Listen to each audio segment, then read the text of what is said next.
Une histoire vraiment triste qui m'a fait couler les larmes. Un médecin spécialiste entra précipitamment à l'hôpital après avoir été appelé pour une intervention chirurgicale urgente. En arrivant, il trouva le père du patient qui faisait les 100 pas dans le couloir, anxieux, attendant son arrivée. En voyant le médecin, le père s'écria avec colère. « Pourquoi avez-vous pris tout ce temps pour venir? Ne savez-vous pas que la vie de mon fils est en danger? N'avez-vous pas le sens des responsabilités ?»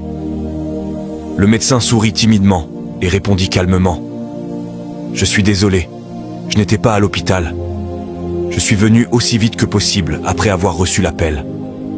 Je vous prie de vous calmer afin que je puisse faire mon travail. » Le père, hors de lui, répliqua. « Me calmer, vous dites? Si votre fils était dans cette pièce en ce moment, seriez-vous calme? Si votre propre fils mourait en attendant le médecin, que feriez-vous » Le médecin sourit à nouveau et répondit avec douceur. « Nous ferons de notre mieux, par la grâce de Dieu.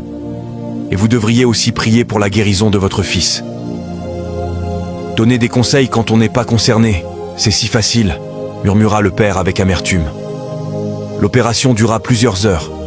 Finalement, le médecin sortit du bloc, le visage illuminé, et déclara « Dieu merci, votre fils est sauvé. » Sans attendre la réponse du père, il commença à partir en ajoutant « Si vous avez des questions, veuillez voir l'infirmière. » Surpris et un peu vexé, le père demanda à l'infirmière « Pourquoi est-il si arrogant ?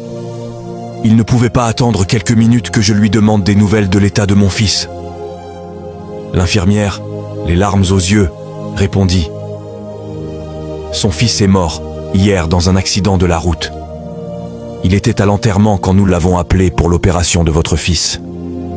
Maintenant qu'il a sauvé la vie de votre enfant, il est reparti en courant pour achever l'enterrement de son fils. » Le père resta figé, incapable de parler. La honte, le regret et la tristesse envahirent son cœur. Il comprit alors qu'il avait jugé un homme dont la douleur dépassait tout ce qu'il pouvait imaginer. Morale: ne juge jamais une personne trop vite. Derrière chaque silence, chaque retard ou chaque attitude que tu ne comprends pas, il peut se cacher une souffrance profonde, un combat silencieux, une épreuve invisible. Apprends à faire preuve d'empathie, de patience et d'humilité. Car aujourd'hui tu juges, mais demain, tu pourrais être celui qu'on juge sans comprendre. La vie nous rappelle que chacun porte sa croix et que la bonté reste la plus grande preuve d'humanité. Si cette histoire t'a touché, prends une seconde pour aimer la vidéo, écrit en commentaire. Je ne jugerai plus sans savoir.